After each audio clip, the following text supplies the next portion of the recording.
Okay, sir. Supriya, please begin the Okay. presentation. Hello everyone. Hope you are safe and healthy. My name is Supriya, third year student of UPES, and I have done a project on the topic network representation of angular region for electromagnetic scattering with my classmate Srishti Tiwari under the guidance of Professor Sudhir Kumar Chaturvedi. Now we start our presentation. Network modeling has been widely used in electromagnetic since early developments microwaves. It is constitutive of general theory of radiation and scattering as proposed by Markowitz and Felsen. The use of Van Hoff technique in complex structure highlight the relevance of network representation. 16, next slide. Concept of In this figure, concept of complex geometry identified by gray field box as scattering problem constituted of coupled angular layered region.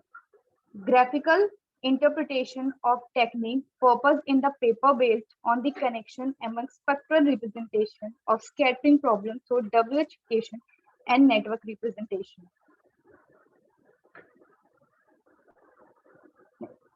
Graphical resume of natural plane rho and complex spectral plane eta WT considered in the paper. These representations are interrelated. See in particular the relationship between eta and W. Plane is through the mapping eta equals to minus k cos W equation with propagation constant k, and the relationship between W and T planes is through the microchlorines Fourier MF.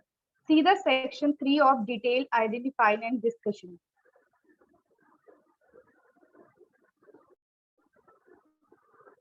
Not the two pass network for an angular region in abstract case.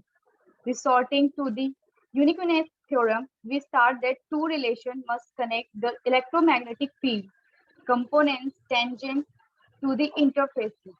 These top determine relations and constitutive of a two-path network representing an arbitrary angular region.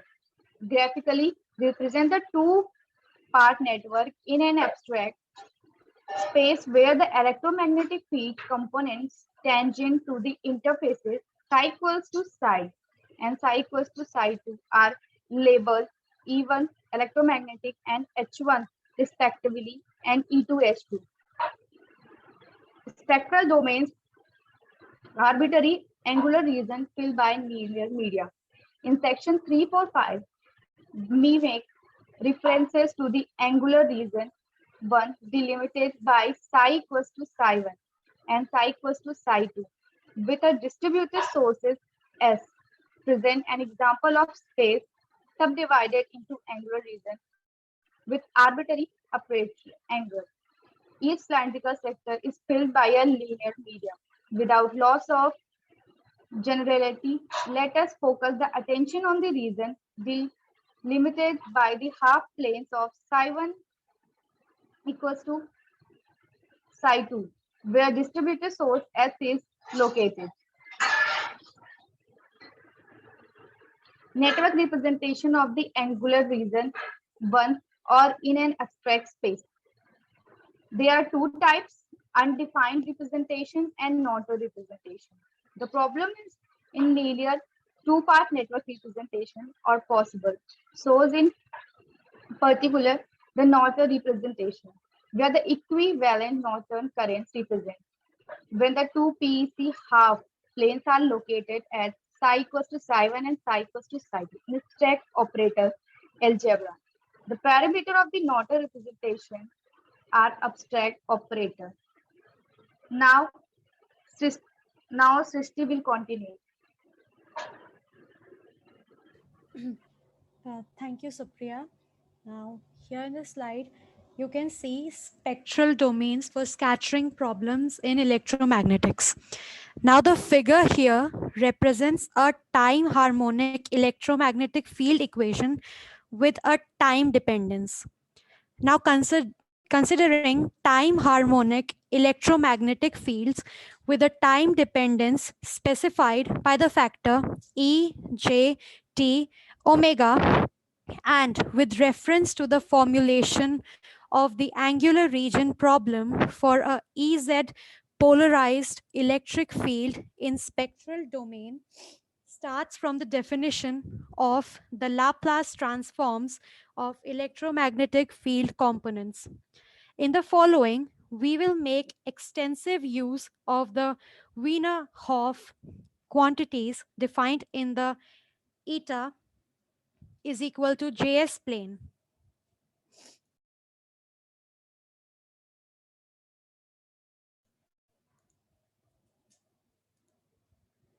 Using the framework of Wiener-Hoff technique, the subscript plus in equation indicates plus function, that is, functions having regularity half planes that are upper half planes in the eta plane. Conversely, the subscript dash, also known as minus, indicates function, that is, functions having regularity half planes that are lower half planes in the eta plane. In the following, we will make extensive use of the spectral quantities equation defined for theta is equal to theta 1 and theta is equal to theta 2 that we label. Now, evaluation of the Norton network in spectral domains. Norton's theorem states that any two terminal linear network or circuit can be represented with an equivalent network or circuit which consists of a current source in parallel with a resistor. It is known as Norton's equivalent circuit. A linear circuit may contain independent sources, dependent sources, and resistors. If a circuit has multiple independent sources, dependent sources, and resistors, then the response in an element can be easily found by replacing the entire network to the left of that element with a Norton's equivalent circuit. The response in an element can be the voltage across the element, current flowing through that element, or power dissipated across the element.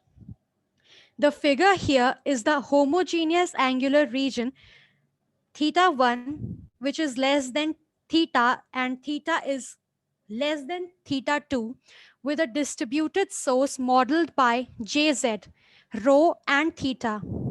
As already stated in the natural domain, taking into the account the uniqueness theorem, two equations must relate the four quantities q is equal to 1 and 2, also in spectral domains.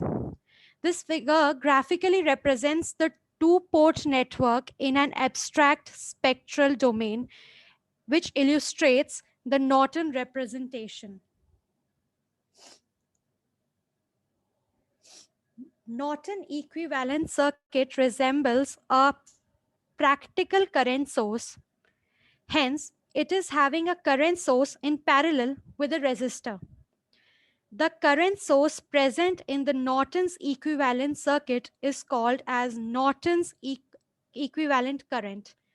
The resistor present in the Norton's equivalent circuit is called as Norton's equivalent resistor. There are three methods for finding a Norton's equivalent circuit. Based on the type of sources that are present in the network, we can choose one of these three methods. Method 1 is to find the Norton's equivalent circuit where only the sources of independent type are present. Method 2 is to find the Norton's equivalent circuit when the sources of both independent type and dependent type are present. Method 3 is an alternate method for finding a Norton's equivalent circuit. Step 1 is to find a Thevenin's equivalent circuit between the desired two terminals We know that it consists of a Thevenin's voltage source VTH and Thevenin's resistor RTH. Step 2 is to apply source transformation technique to the Thevenin's equivalent circuit. We will get the Norton's equivalent circuit.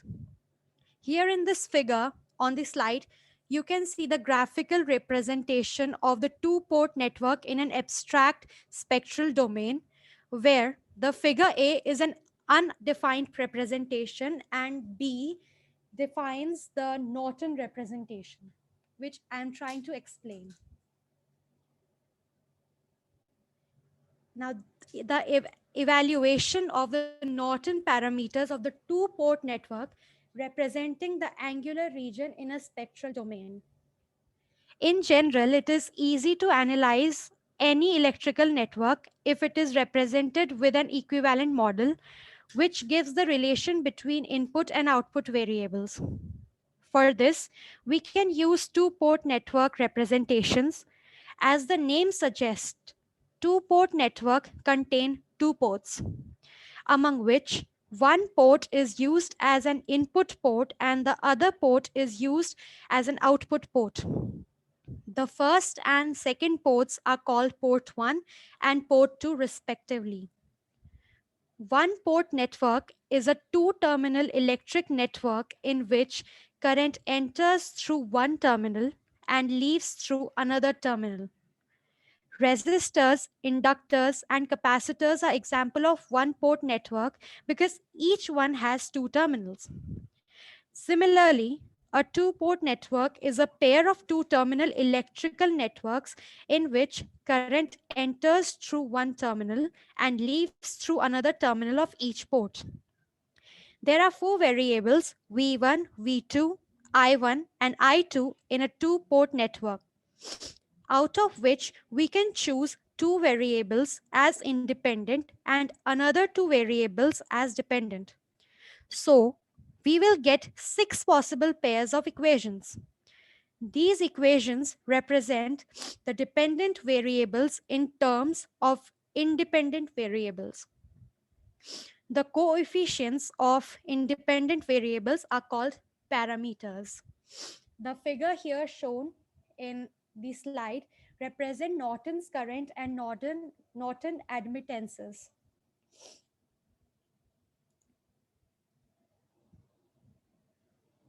Norton pi network in a spectral domain for the angular region theta 1, theta, and theta 2. When the problem is reciprocal and symmetrical, the Norton representation can be represented through a pi network, which is shown in figure. We recall that in general with I, j is equal to 1, 2, which are the mathematical operators. The Norton representation of a terminated angular region, the one port representation. Complex wedge problems are constituted by penetrable and impenetrable angular regions that can be located over a layered region. Connected angular regions with different material parameters are modeled through two-port network in cascade following the sequence of the physical problem.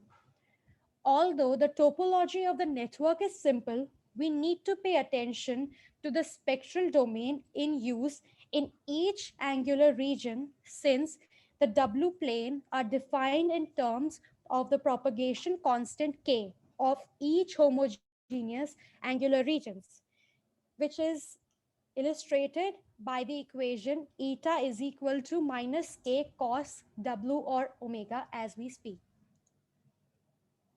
The, angul- the angular region delimited by a PEC half plane. The scattering process of electromagnetic plane waves by a perfect electric conductor, that is PEC half plane, is a technique used for the solution of the problem and the method of transition boundary.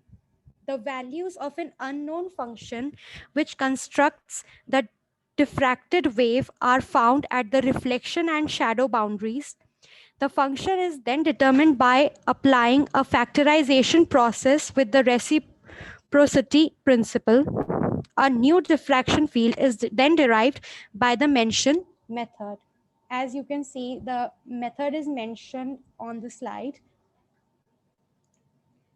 In conclusion, I would like to thank the complete space habitat team that they gave us this opportunity to present here, to present the paper here.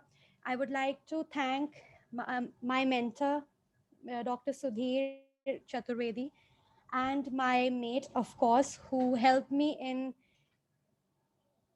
presenting this presentation. So thank you.